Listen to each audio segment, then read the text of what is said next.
कितना सुंदर अनुभव होता है, सोचें जब लाल किले की प्राचीर से भारत माता की जय का नारा गूंजता है। हमारे सभी दर्शकों को बहुत बहुत शुभकामनाएं 15 अगस्त की। लेकिन आज हम जो शो करने जा रहे हैं, आपको बताना चाहेंगे, इस 15 अगस्त पे एक ऐसा शो है जो कि हमारे सामने सबसे बड़ी चुनौती लेकर आ रहा है, सबसे बड़ी चुनौती भारत के इतिहास में। और वो चुनौती क्या है, इन सवालों के जरिए बिग स्क्रीन पर मैं लेकर जा रहा हूं, आपको दिखाऊंगा। यहां पर सीधे चलते हैं, शुरुआत करते हैं 15 अगस्त के सबसे बड़े सवालों के साथ। यहां पर हमारी बिग स्क्रीन पर पहला सवाल यह है आज का इस शो का, क्या लाल किले से प्रधानमंत्री की चेतावनी चीन पाकिस्तान के लिए खतरे की घंटी है? हमारे जितने भी दर्शक हैं, आज प्रधानमंत्री ने लाल किले से चेतावनी दी है। क्या यह लाल किले से प्रधानमंत्री की चेतावनी चीन और पाकिस्तान के लिए खतरे की घंटी है? दूसरा सवाल यहां पर दिखाइए जरा, दूसरा सवाल वो ये है कि क्या भारत की विदेश नीति में चीन पाकिस्तान को एक ही तराजू में तौला जाएगा?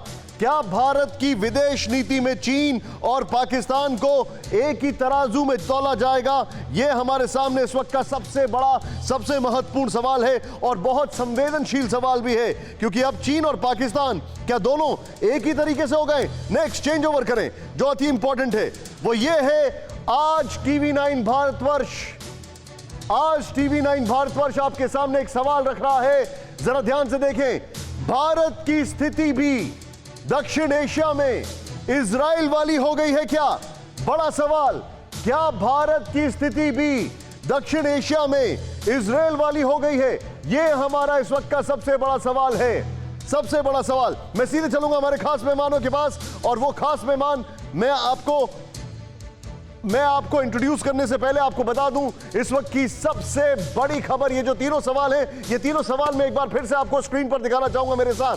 हमारे शो के 3 सवाल जरा ध्यान से देखें, क्योंकि प्रधानमंत्री ने आज सीधे चुनौती दी है। तो पहला सवाल आपकी स्क्रीन पर एक बार फिर से मैं दिखा रहा हूं।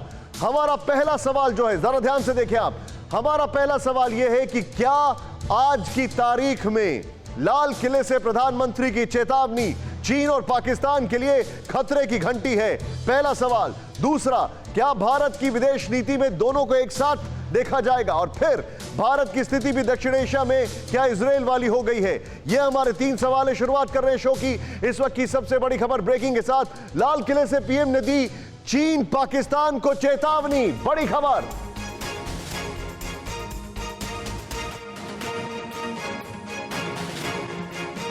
संप्रभुता पर आंख उठाने वालों को उसी भाषा में जवाब मिलेगा। LOC और LAC से तक दुश्मन को हमने करारा जवाब दिया। भारत की संप्रभुता का सम्मान हमारे लिए सर्वोपरि है। हम क्या कर सकते हैं, लद्दाख में पूरी दुनिया ने देखा। क्या कहा प्रधानमंत्री ने, आइए दिखाते हैं आपको। इतनी आपदाओं के बीच ही सीमा पर भी देश के सामर्थ्य को चुनौती देने के दुष्प्रयास हुए, लेकिन LOC से लेकर LAC तक देश की संप्रभुता पर जिस किसी ने आंख उठाई, देश की सेना ने, हमारे वीर जवानों ने उसका उसी की भाषा में जवाब दिया। तस्वीरें आपके सामने थी, किस तरीके से प्रधानमंत्री ने जो बोला। मैं सीधे चलूंगा, मनीष मेरे सहयोगी मेरे साथ है। मनीष, प्रधानमंत्री ने बहुत बड़ा स्टेटमेंट दिया लाल किले की प्राचीर से, और यह सीधे दोनों मुल्कों के ऊपर निशाना है, माना जाए कि नहीं? देखिए निशांत, इसमें कोई दो राय नहीं कि लाल किले के प्राचीर से जब प्रधानमंत्री ने 2 बातें कही, LOC से LAC तक, विस्तारवाद से आतंकवाद तक, इस 2 शब्दों को एक साथ जोड़कर प्रधानमंत्री का 2 वाक्यों में कहना, दरअसल मतलब यही है कि अब भारत की नजर में हम चीन और पाकिस्तान को अलग अलग मुल्क के तौर पर नहीं देख रहे, बल्कि चीन और पाकिस्तान को हम एक संयुक्त पड़ोसी के मुल्क के तौर पर इस तरह से देख रहे हैं, जिसके साथ हमें सीमा को लेकर सतर्क रहना है और जब जरूरत पड़े तो करारा जवाब देना है। वैसा ही जवाब जिसका जिक्र प्रधानमंत्री ने लाल किले की प्राचीर से किया कि दुनिया ने देखा कि 15 जून को गलवान घाटी में हमारे वीर सैनिकों ने क्या जवाब दिया है। जब प्रधानमंत्री ने यह बात कही, निशांत मैं आपको बताऊं, उस समय पत्रकार दीर्घा में मैं मौजूद था और कुछ सिक्योरिटी वाले हम लोगों के पास आए। मैं आपको थोड़ा सा रोकूंगा यहां पर। मेरे साथ मोहित अटारी बॉर्डर से मौजूद है। मोहित, वेरी क्विकली, आपके पीछे वो जगह जो सरहद पर है, क्या हाल है वहां पर बताएं, क्योंकि ये कोरोना काल है। वेरी क्विकली मोहित। देखिए निशांत, हम आपको सीधी तस्वीरें दिखाते हैं अटारी बॉर्डर पर क्या इस वक्त चल रहा है। यहाँ पर अब से थोड़ी देर में 5 महीने बाद beating the retreat parade Bharat की तरफ से की जाएगी। 5 महीने से ये परेड सस्पेंड है। ये सामने आप जो देख रहे हैं वो पाकिस्तान का गेट है और इस तरफ हमारा भारत का गेट है जहां पर BSF लिखा हुआ है, और यहीं पर बीटिंग द रिट्रीट परेड की जाएगी, जिसके बाद जो भारतीय झंडा है उसको उतारा जाएगा। और मैं आपको ये बताऊं कि 5 महीने बाद ये हो रहा है। 7 मार्च को यहाँ पर मेरे पीछे आप देखिए जो कुर्सियाँ हैं, 3 कलर की कुर्सियाँ हैं। यहाँ पर कोई पब्लिक नहीं थी। 7 मार्च को कोरोना की वजह से पब्लिक गैदरिंग यहाँ पर रोक दी गई थी और 12 मार्च को बीटिंग द रिट्रीट जो परेड होती है भारत। मोहित, आप मेरे साथ बने रहिए। मोहित, हम तस्वीरें देख रहे हैं, जो आप तस्वीरें हमें दिखा रहे हैं सीधे वाघा बॉर्डर से, अटारी से आप जो तस्वीरें दिखा रहे हैं, मेरे साथ बने रहिए। हमारे खास मेहमान स्क्रीन पर जो दिख रहे हैं, मोहित स्क्रीन में आइए। सबसे पहले मैं आपको बताना चाहूंगा, मेरे साथ जो हमारे खास मेहमान आज जुड़ चुके हैं, सीधे मैं उनके पास लेकर चलूंगा। सबसे पहले lieutenant general Shankar Prasad sir, स्वागत है आपका, वेलकम वंस अगेन। मेरे साथ lieutenant general Sanjay Kulkarni sir, आपका भी स्वागत है। आप दोनों से आज बहुत महत्वपूर्ण विषय पर बातचीत करनी है कि क्या भारत के लिए दोनों फ्रंट खुल चुके हैं।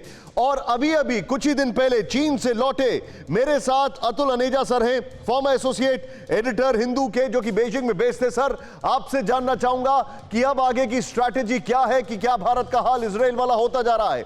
युक्तेश्वर जी सिनोलॉजिस्ट हैं, चीन के ऊपर अच्छी पकड़ रखते हैं, खुद बता चुके हमें, कई न जाने कितनी बार जा चुके चीन, और उनसे हम जानने की कोशिश करेंगे कि चीन आज आगे क्या करेगा, क्योंकि माइक पोम्पियो ने भारत को कांग्रेचुलेट किया और चीन ने कल पाकिस्तान को कांग्रेचुलेट किया।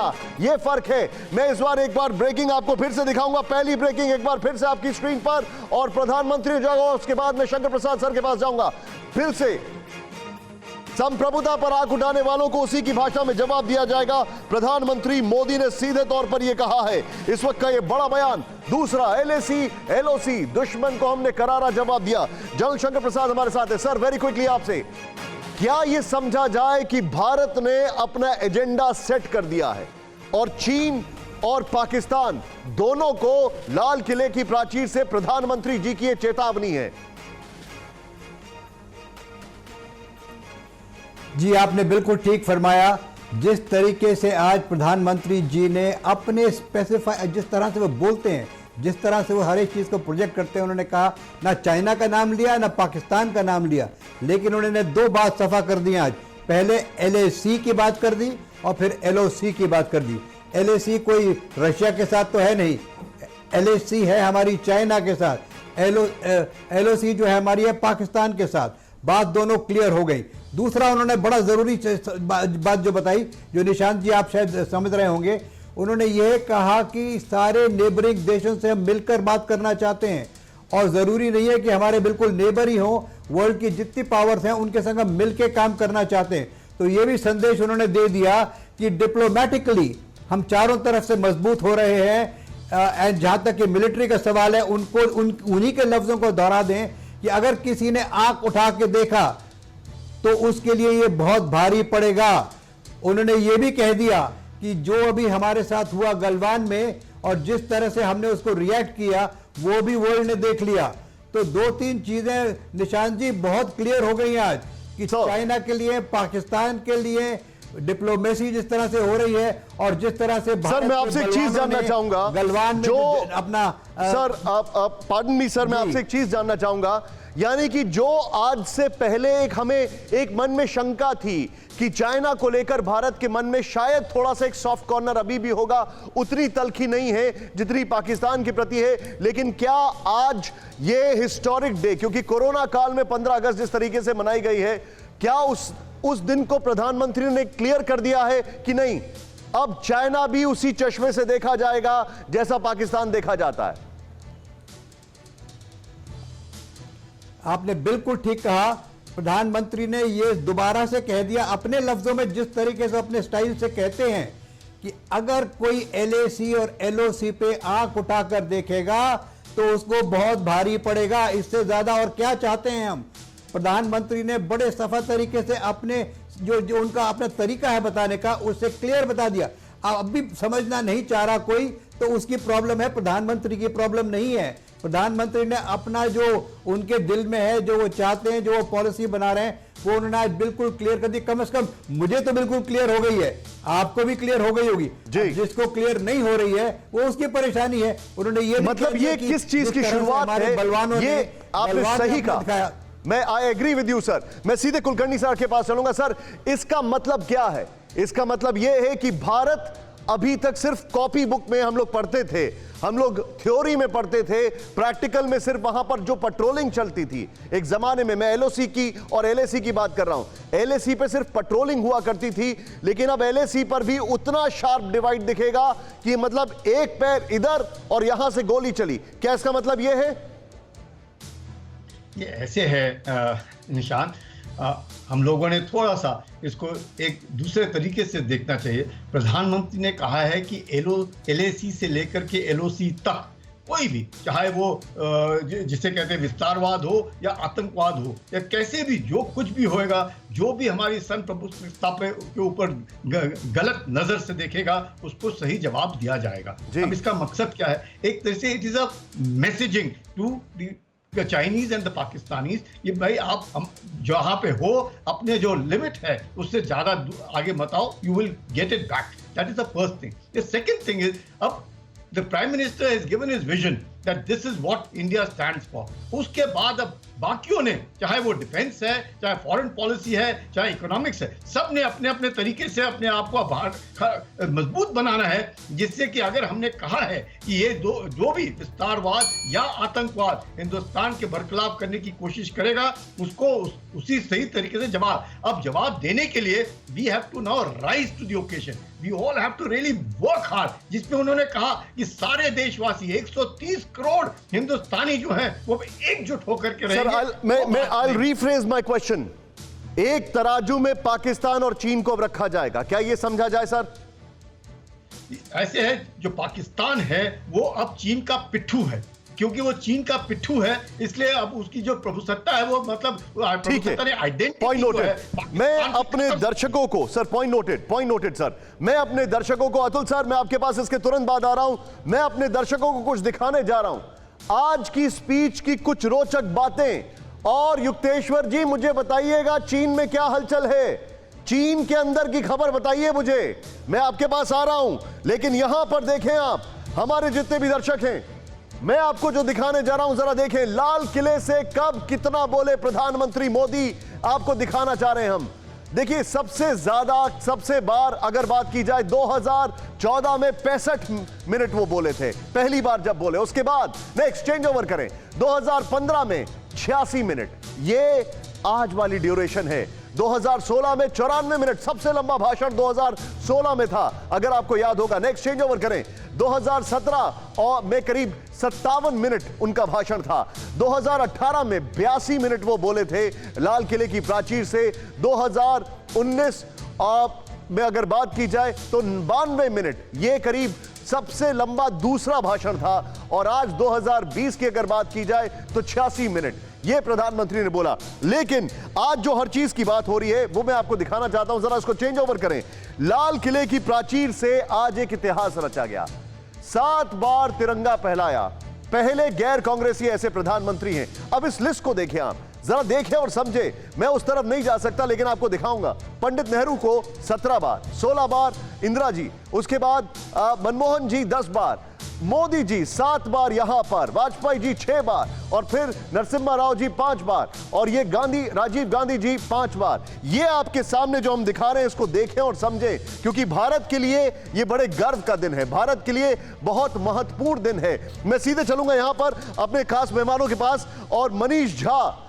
मनीष, अब मैं जो आपसे सवाल पूछ रहा हूं इसी ग्राफिक्स के साथ मैं पूछ रहा हूं मनीष, ये एक ऐसा लीडर है जिसके पास मास बेस है, इसलिए दिखाना जरूरी था कि 7 बार नॉन कांग्रेसी प्रधानमंत्री, यानी जिसके पास मास बेस है, तो पड़ोसी मुल्क ऐसे लीडरशिप को हल्के में नहीं ले सकते। निशांत, मैं कहूंगा कि बात सिर्फ पड़ोसी मुल्कों की नहीं है, बल्कि पूरी दुनिया में अगर कुछ वैश्विक नेता के तौर पर कुछ प्रधानमंत्री या राष्ट्रपति की इमेज है तो प्रधानमंत्री मोदी उनमें से एक है। प्रधानमंत्री मोदी की तुलना अमेरिकी राष्ट्रपति, रूस के राष्ट्रपति और चीन के राष्ट्रपति वाले लीग में की जाती है। और जब प्रधानमंत्री मोदी बोलते हैं तो उस समय दुनिया ये सुनती है कि भारत किस दिशा में जा रहा है। मसलन मैं आपको एक एग्जांपल देता हूं। आज लाल किले की प्राचीर से प्रधानमंत्री ने आसियान देशों को एड्रेस किया। आज प्रधानमंत्री ने अपने भाषण में खाड़ी देशों को एड्रेस किया और प्रधानमंत्री ने क्या बोला कि पड़ोसी मुल्क केवल वो नहीं है जिनसे हमारी भौगोलिक सीमा मिलती है, पड़ोसी वो भी है जिनसे हमारा दिल मिलता है। और आपका दिल कभी इजराइल से, अमेरिका से, ऑस्ट्रेलिया से, जापान से, और भी लिस्ट बहुत लंबी है, इन देशों से भी दिल मिलता है।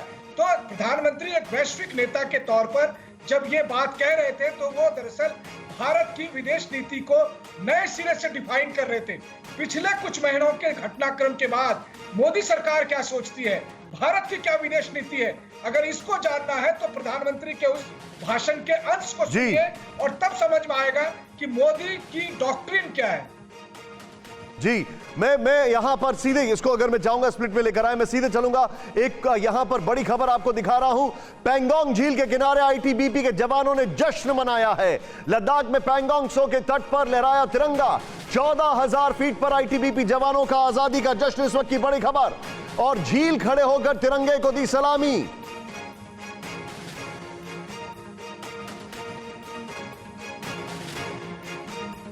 लद्दाख में पैंगोंग त्सो, यहां पर ये तस्वीरें देखें और मैं चाहूंगा फुल स्क्रीन पर इन तस्वीरों को दिखाएं। बड़ी शानदार खबर है, ये देखें आप, क्या बात है। 14,000 फीट पर आईटीबीपी के जवानों का आजादी का जश्न झील के पास, और झील में खड़े होकर तिरंगे को दी सलामी, ये देखें। और ये चीन की आंखों में सबसे बड़ी किरकिरी है।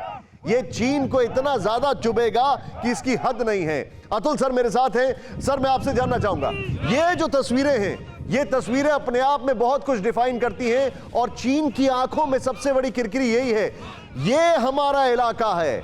और ये झंडा, ये जो मैं थोड़ी देर पहले सवाल पूछ रहा था ना कि अब एलएसी को भारत अपने तरीके से डिफाइन करता जाएगा, ये वो तस्वीर है सर। जी हाँ, क्योंकि इस तस्वीर में जिसको कहते हैं ना पिक्चर शोज 1000 लाइन्स, वो आप इसमें आप देख सकते हैं कि इस पिक्चर में एक भारत का मनोबल, एक नेशनल मोराल दर्शाया जा रहा है। और ये चीन के लिए ये ज़रूर नोट किया जाएगा, क्योंकि जितना भी प्रेशर आया है उसका मुंह तोड़ जवाब तो दिया गया, जैसे जून 15 को गलवान घाटी में दिया गया था।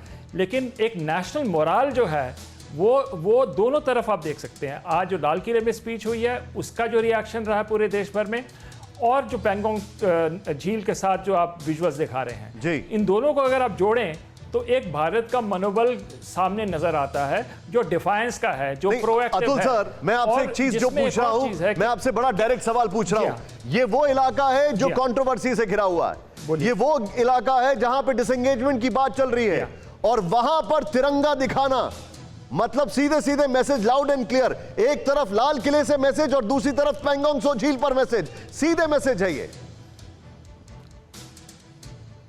ये सीधा मैसेज है, क्योंकि दोनों को हमको जोड़ के देखना है, और ये बॉर्डर पे है मैसेज। एब्सोल्युटली लगता था चीन को कि भारत का किसी तरह से कि रवैया नरमी में जाएगा या तब्दील होगा, वो नहीं हो रहा, बल्कि आज प्रधानमंत्री ने जो कहा है वो हमारी पोजीशन और भी हार्डन हुई है। और मैं समझता हूँ कि प्रधानमंत्री ने एक और बहुत बड़ी बात कही है कि एक सामरिक दिशा दी है भारत को एक सुपर पावर की तरफ बढ़ने की ओर। और आई थिंक ओवरऑल मैसेजिंग ये गई है कि सिर्फ डिफाइंस ही नहीं है, लेकिन प्रोएक्टिव हैं हम और आगे बढ़ेंगे, और ना चीन ना पाकिस्तान हमें इस हमारी जो डेस्टिनी है उसको जाने से रोक सकता है। जी, अब मैं थोड़ा तेजी से आगे बढ़ूंगा। लद्दाख में 17,000 फीट की ऊंचाई पर जश्न आजादी। पैंगोंग त्सो देखा आपने, अब लद्दाख देखें। भारत माता की जय के साथ आजादी का जश्न, बॉर्डर पर तैनात जवानों का जोश सुपर हाई। अलग अलग फॉर्मेशन बनाकर तिरंगे को दी सलामी। लद्दाख से एक और तस्वीर, ये देखिए आप, क्या बात है, इसका एम्बियंस जरा आप करें।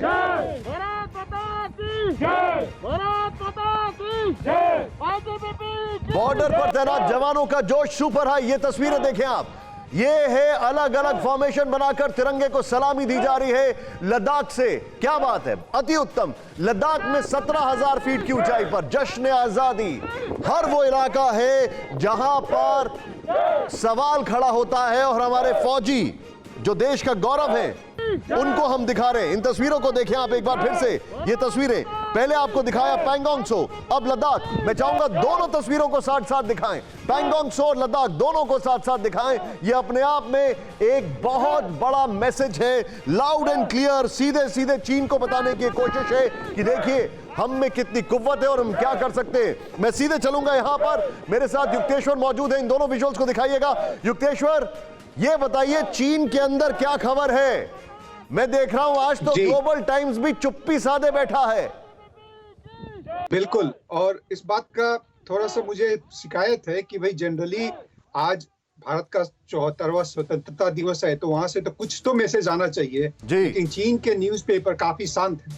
और उसका शांति का कारण है कि शायद दूसरे देशों में पता नहीं है, वहां पे सबसे बड़ी मीटिंग पेइताई एक जगह होती है जो पेइचिंग से 300 किलोमीटर दूर है, और वहां पे बहुत ज्यादा इंपॉर्टेंट मीटिंग वो हर एक साल होता है और इस साल भी हो रहा है। वो आपस में जो गुटबाजी होती है, किसको प्रेसिडेंट बनना है, प्राइम मिनिस्टर बनना है, कौन सा वाइस प्राइम मिनिस्टर जाएगा, कहाँ क्या होगा, उन सब के बीच के मामलों में बात होते रहती है। तो आज अमेरिका के साथ में उनका एक बहुत बड़ा एक मीटिंग होना था, वो भी कैंसिल हो गया क्योंकि वो बिल्कुल परेशान है और शी जिनपिंग को बहुत तरह से मुकाबला कर, ये बहुत अंदर की बात है क्योंकि उनमें जो ली चांसू है, वांग यांग है, और इन सब के करीब 50 मिलियन डॉलर के एसेट जो है वो हांगकांग में पाए गए हैं। इसलिए जो दूसरा गुट है वो युक्तेश्वर जी, मुझे एक बात बताइए, जो चीज मुझे आपसे पूछना है, चीन भारत को चिढ़ाता था पाकिस्तान में हरकत करके, हम वहां पर खड़े, ये दो तस्वीरें मैं दिखा रहा हूं, एक पैंगोंग त्सो और दूसरा लद्दाख। सच बताइए कितना सांप लौट रहा होगा उनके ऊपर?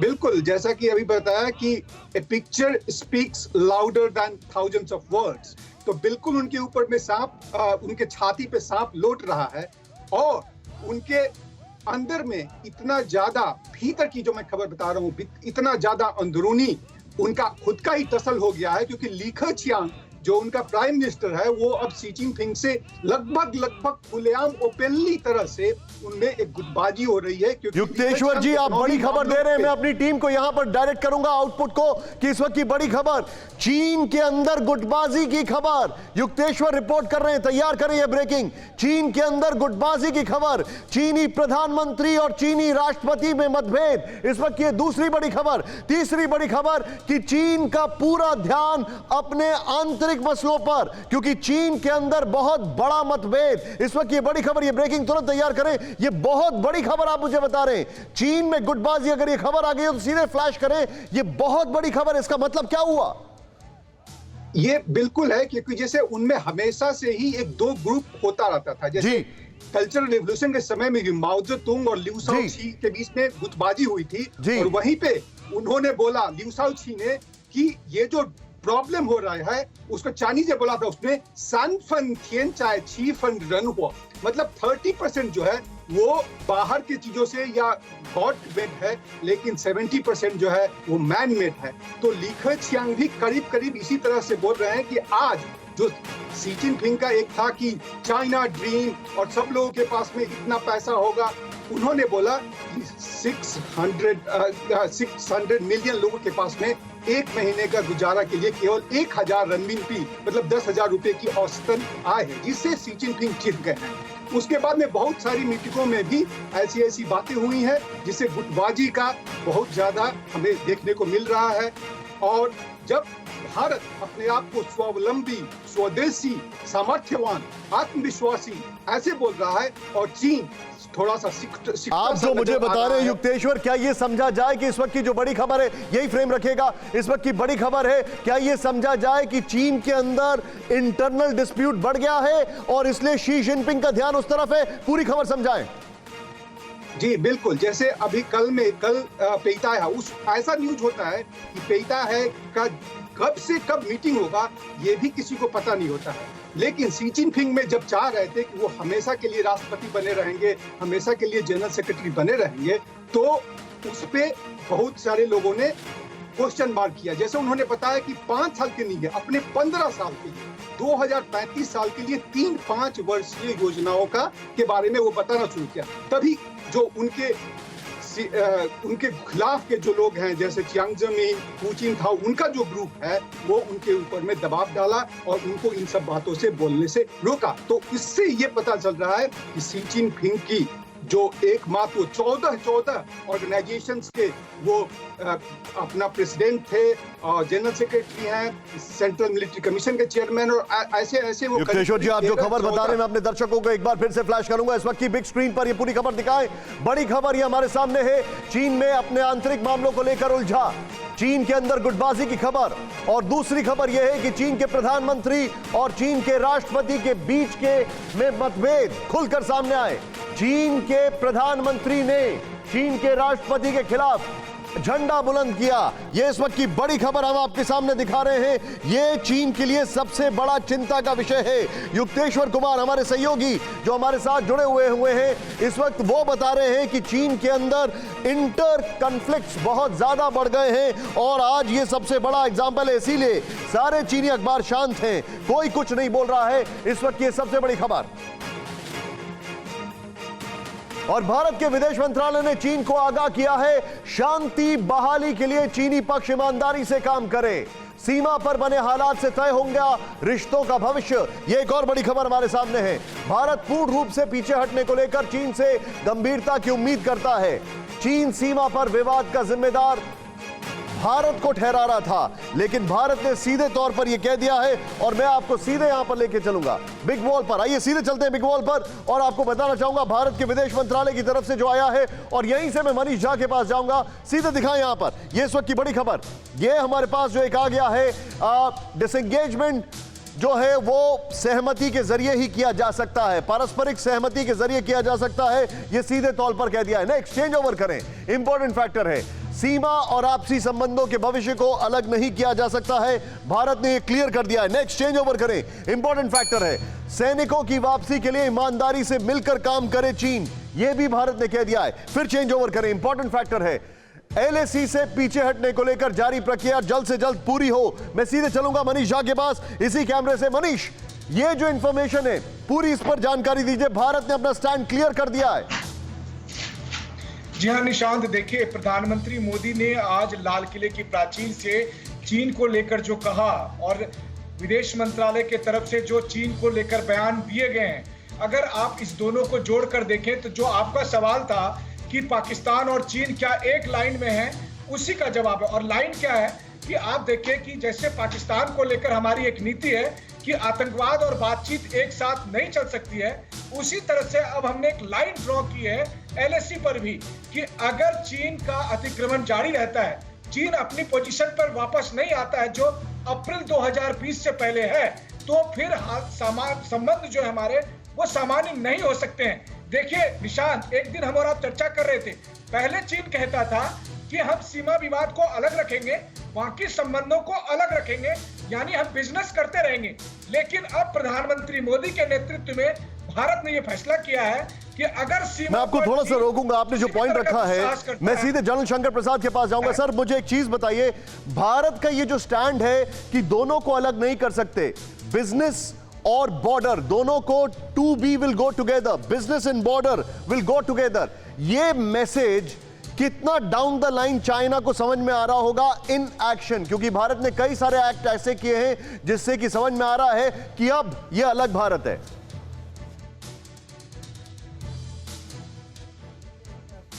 मैं समझता हूं वो ये है कि भारत के प्रधानमंत्री ने बहुत कोशिश की कि किसी तरीके से चाइना समझ जाए कि economic prosperity of people is more important than anything else and therefore let us solve the border issue. Border issue को आप समझौता करके ख़त्म करें, जहां बॉर्डर है उसको बना के ख़त्म करें। ये हर बार हर गर्मी में LAC की परसेप्शन को बदल देना सही नहीं होगा। उन्होंने बहुत कोशिश की लेकिन वो इतना कामयाब नहीं हो पाए जिस तरह से चाइना ने इस समय अपनी हरकत की है। तो अब उन्होंने क्लियर मैसेज दे दिया कि ये बॉर्डर की बात अलग होगी, वो हम करेंगे जब अपने तरीके से करेंगे, इकोनॉमिक की बात होगी हम अपने तरीके से करेंगे। अब ये दोनों का एक साथ नहीं हो पाए, यानी कि मतलब ये है कि border is not going to be dependent on economic, आपको you will be dependent on economy. और जो ज़रूरी बात आप पहले कह रहे थे, आपको शायद मालूम है निशांत जी कि एज इट इज़ चाइना में बहुत ज़बरदस्त अनएम्प्लॉयमेंट ऑलरेडी थी और उसके बाद और बढ़ती चली जा रही है। तो लाजमी है कि उनके यहाँ फूट पड़नी शुरू हो जाएगी। और आपको ये भी मालूम है कि उनकी आर्मी के जो जवान हैं वो कॉन्स्क्रिप्ट्स हैं, उसमें से बहुत जवान जो कॉन्स्क्रिप्ट्स हैं जिनका टेन्योर कंप्लीट हो चुका है वो आज बॉर्डर पर तैनात हैं। वो अब बॉर्डर पर रहना नहीं चाहते, वो बॉर्डर से अपना टेन्योर खत्म करके वापस अपनी सिविलियन लाइफ में जाना चाहते हैं। सर मैं पार्डन मी, मैं आपको प्लीज थोड़ा सा रोक रहा हूं सर। मेरे पास एक खबर आ रही है कि अभी एक खबर आई है, मैं आपको रोक रहा हूं sir, pardon me for this. बड़ी खबर इस वक्त दिखाएं, कश्मीर प्रोपेगेंडा पर भारत की पाकिस्तान को फटकार है। इस वक्त की बड़ी खबर, पाकिस्तान ने इंटरनेशनल कट्टरपंथियों को दिया न्योता, कश्मीर मुद्दे पर कट्टरपंथियों को पाकिस्तान ने दिया निमंत्रण। कश्मीर पर हुए वेबिनार में आतंकी गुलबुद्दी हिकमतयार शामिल, मलेशिया के पूर्व PM महातिर मोहम्मद भी शामिल। ये गुलबुद्दी हिकमतयार की अगर बात की जाए, ये डिक्लेयर टेररिस्ट है, उसको UN का डिक्लेयर टेररिस्ट है, उसको कश्मीर पर बोलने के लिए पाकिस्तान ने आमंत्रित किया, जिसकी कड़ी निंदा की है भारत ने। मैं सीधे चलूंगा मनीष शाह के पास। मनीष, तुरंत बताएं इसके बारे में। जी हाँ, बिल्कुल। देखिए निशांत, एक वेबिनार में जहां एक तरफ आतंकवादी हिकमतयार और वहीं दूसरी तरफ मलेशिया के प्रधानमंत्री महातिर मोहम्मद, ये सब एक स्टेज कहें अगर आप, वेब स्टेज को शेयर कर रहे थे और उसमें एजेंडा था कश्मीर। और उसको लेकर भारत ने साफ तौर पर कहा है कि ये जो प्रोपेगेंडा है कश्मीर के महाने अंतर्राष्ट्रीय जगत पर उस कश्मीर को चर्चा में लाने पर, इसको भारत ने सिरे से खारिज कर दिया है। आपको याद होगा कि महातिर मोहम्मद की वजह से भारत और मलेशिया के संबंध कितने खराब हो गए थे और आज मलेशिया की सरकार खुद इस बात को मान रही है कि महातिर मोहम्मद की वजह से भारत के संबंधों के साथ उसे कीमत चुकानी पड़ी थी। ऐसी स्थिति में इस तरह के जो प्रोग्राम पाकिस्तान डिजाइन करता है, एक तरफ इसको पूरी दुनिया में कहीं कोई भी कंसीडर नहीं करता है, वहीं दूसरी तरफ भारत ने भी पाकिस्तान को एक आईना दिखाया है कि आपकी का वजूद यही है और आप इस तरह के प्रोग्राम कर रहे हैं जो ना सिर्फ गलत है बल्कि इसे। मनीष, मैं आपको अपने दर्शकों को बताना चाहूंगा, जो आज आप बता रहे हैं ये कुछ दिखाई देता है। मैं सीधे यहां पर LAC और LOC में जो समानता हो गई है, LAC और LOC में जो समानता हो गई है, हमारे जितने भी दर्शक हैं जरा ध्यान से देखें हमारी ये रिसर्च जो हम आपको दिखाने जा रहे हैं बिग वॉल पर।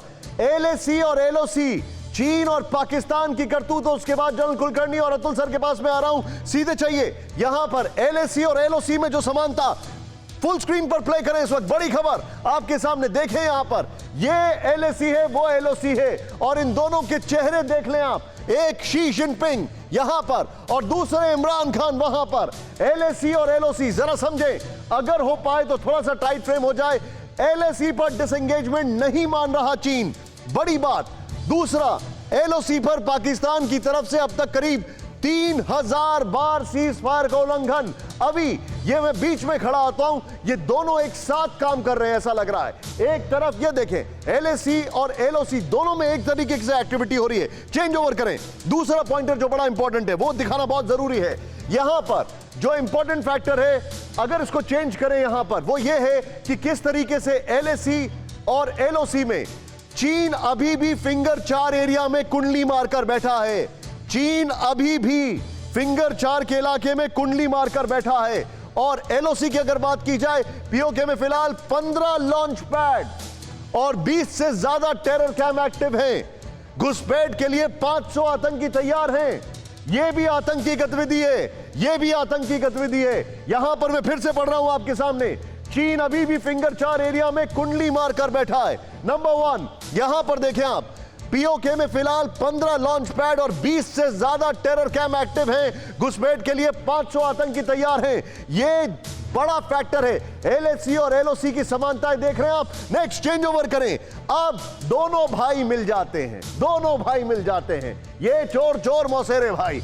ले से 100 किलोमीटर दूर स्कार्दू में पाक एयरबेस पर चीन लड़ाकू विमानों का जमावड़ा। पाक एयरबेस पर चीन लड़ाकू विमानों का जमावड़ा, यह बड़ी बात है। पहले आपको सिमिलैरिटीज दिखाई और अब देखें आप, यह सबसे बड़ा सवाल। मैं सीधे चलूंगा जनरल कुलकर्णी के पास, मैं सीधे चलूंगा अतुल जी के पास। General Kulkarni, very quickly sir, क्योंकि अब मेरे पास समय कम है, I rush through these things. लेकिन आप मुझे एक बात बताइए, क्या एलएसी और एलओसी ये दोनों फ्रंट पर इन टैंडम हाथ मिलाकर काम नहीं कर रहे हैं? ये दोनों ये कोई शक नहीं निशान, दोनों मिलकर के काम कर रहे हैं। यही कारण है कि जो चीन है वो डिसएंगेजमेंट करने में कतरा रहा है, वापस नहीं जा रहा है, वो पाकिस्तान को उकसा रहा है और पाकिस्तान की तरफ से वो चीन हिंदुस्तान के ऊपर दबाव डालने की कोशिश कर रहा है। उसकी मानसिकता का कोई शक नहीं। जिस तरह से गुलबुद्दीन मुख्तियार जिस तरह को उन्होंने बुलाया है और इस तरह की कार्रवाई कर रहे हैं, चीन के पाकिस्तान ने जिस तरीके से अपने लॉन्च पैड तैयार किए हैं जहां से वो आतंकवादियों को धकेलने की कोशिश कर रहा है, जिस प्रकार से सीज फायर वायलेशन में इतना जबरदस्त हो रहा है, जिस तरह से बौखला गया है पाकिस्तान कि कश्मीर के अंदर वो क्यों नहीं कर पा रहा जो उसने सोचा था, तो चीन जो है अब पाकिस्तान की मदद कर रहा है। अल बदर जैसे जो आतंकवादी संगठन है उनको पैसा दे रहा है, उनको हथियार दे रहा है कि आप जाके हिंदुस्तान में जरूर आतंक फैलाओ। तो ये जो चीजें हैं हम लोगों को सतर्क रहना पड़ेगा। चीन और पाकिस्तान मिल गए हैं, चाहे सर मैंने अपने शो में सवाल कुछ पूछे थे, मैं दिखाना चाहूंगा मेरे वो शो के जो सवाल है, मैं सीधे मेरी जो टीम है मैं उसको बोलूंगा यहां पर वो दिखाएं एक बार फिर से। जो हमारे 3 सवाल थे, तीनों सवाल एक बार फिर से फ्लैश करें। 2 सवालों के जवाब मिल चुके। क्या लाल किले से प्रधानमंत्री की चेतावनी? हां है खतरे की घंटी। दूसरा, क्या भारत की विदेश नीति में चीन और पाकिस्तान को एक ही तराजू में तौला जाएगा? हां, एक ही तराजू में तौला जाएगा। लेकिन तीसरा सवाल, सीधे बिग बॉल पर मैं चल रहा हूं। तीसरा सवाल, क्या भारत का हाल इजराइल वाला है? आइए दिखाता हूं मैं आपको। भारत और इजराइल, क्या दोनों मुल्क एक जैसे होते जा रहे हैं? यहां पर प्ले अप करें, यह बहुत बड़ा बहुत इंपॉर्टेंट फैक्टर है। प्ले अप करें यहां पर। दुनिया के 192 देशों में से 184 भारत के साथ प्रधानमंत्री जी ने कहा, और प्रधानमंत्री जी के सबसे अच्छे मित्रों में से एक बेंजामिन नेतन्याहू यहां पर। इजराइल ने यूएई से गठबंधन कर कट्टर इस्लामिक देश में फूट डाल दी। ये देखें, जरा इन दोनों को देखें, दिखाएं इस तरफ, ये जरा दोनों को क्लोज करके दिखाएं, ये बड़ा इंपॉर्टेंट है। इजराइल और भारत, जैसे पहले एक हमने बीच में दिखाया था, भारत और इजराइल जो सिमिलैरिटी है इसको देखें, इसको समझें, ये कितना बड़ा फैक्टर है। अगर यहां पर इसको अंदाजा लगाएं, भारत को दुनिया के 192 देशों में से करीब 184 देश जो हैं वो भारत के साथ हैं, और यहां पर इजराइल की अगर बात की जाए, यूएई ने गठबंधन कर इजराइल के साथ इस्लामिक देशों में फूट डाल दी। नेक्स्ट चेंज ओवर करें, इसी फ्रेम पर चेंज ओवर करें। यहां पर चीन और पाकिस्तान जैसे पाखंडी पड़ोसी से घिरा हुआ है भारत। इजराइल हर तरफ अपने दुश्मनों से घिरा हुआ है। दोनों मुल्क अपने दुश्मनों से घिरे हुए हैं, इसमें कोई संदेह नहीं है। इजराइल और भारत, इन दोनों की एक ही पटकथा दिखाई देती है। नेक्स्ट चेंज ओवर करें, जो इंपॉर्टेंट है, दुनिया का सबसे मजबूत लोकतंत्र, लेकिन पड़ोसी मुल्कों में लोकतंत्र मजाक। यहां भी लोकतंत्र, लेकिन आसपास के मुल्कों में सिर्फ कहने को लोकतंत्र, सिर्फ कहने को लोकतंत्र। ये अपने आप में एक फैक्टर है। अतुल सर के पास मैं जाऊंगा वेरी क्विकली। अतुल सर, ये जो हमारे पास एक फैक्टर है, इसके ऊपर आप क्या कहेंगे? क्या भारत और इजराइल दोनों एक ही दिशा में आगे बढ़ रहे हैं? क्या दोनों की एक ही पटकथा है और दोनों को कैसे एक ही तरीके से डील करना होगा? कुछ हद तक सिमिलरिटीज हैं, लेकिन एक मेजर डिफरेंस है कि इजराइल के सामने कोई न्यूक्लियर पावर नहीं है। Absolutely. भारत फेस कर रहा है, इसके 2 न्यूक्लियर पावर्स हैं, चाइना और पाकिस्तान। तो इसलिए एक ये मेजर डिफरेंस है। मेंटालिटी में और प्रोएक्टिव अप्रोच में कोई अंतर नहीं है। दूसरी बात यह है कि अगर हमको ये काउंटर करना इस प्रेशर को, क्योंकि हम अब 2 फ्रंट वॉर की बात सोचना हमारे लिए ज़रूरी है, एक पाकिस्तान की तरफ से और एक चाइना की तरफ से, उसके लिए तैयारी जो डिप्लोमेटिक तरीके से है, जो इंडो पैसिफिक स्ट्रैटेजी है जिसमें जापान, ऑस्ट्रेलिया और यूएस शामिल है, आई थिंक उसको एक्टिवेट करने की ज़रूरत है। तीसरी बात, जो हमारा जो समुद्र में है आई थिंक चाइना के अगेंस्ट जो रिस्पॉन्स अब आना चाहिए वो अंडमान और निकोबार 6 डिग्री चैनल और 10 डिग्री चैनल वहाँ पर आना चाहिए, क्योंकि चीन की जो ट्रेड लाइफलाइन है ये इन 2 चैनल्स के थ्रू जाती है जो मलाक्का स्ट्रेट पे जाते हैं। और यहाँ पर जो है अगर हम उसको रोक सकें या क्षमता रखें उसको रोकने की, तो अगर पहाड़ों में चीन कुछ हमारे अगेंस्ट कुछ करता है तो हम उसकी इकोनॉमिक लाइफलाइन को कट कर सकते हैं। ठीक है सर, हमारी लेकिन मैं एक चीज थोड़ी आपको ज्यादा होनी चाहिए, लेकिन पॉइंट नोटेड। लेकिन मैं एक चीज यहां पर आपको बताना चाहूंगा। पहले तो आप सभी लोगों का बहुत बहुत शुक्रिया, आपने जो समय निकाला आज के दिन भी। लेकिन चाइना ने पाकिस्तान को बधाई दी, और बड़ी खबर यहां पर, भारत को माइक पॉम्पियो ने स्वतंत्रता दिवस की बधाई दी। भारत अमेरिका का अच्छा दोस्त और ग्लोबल पावर माइक पॉम्पियो ने कहा, अमेरिका भारत रक्षा और आतंकवाद पर मिलकर कर रहे काम। साझी लोकतांत्रिक परंपराओं के कारण दोनों देशों के अच्छे संबंध।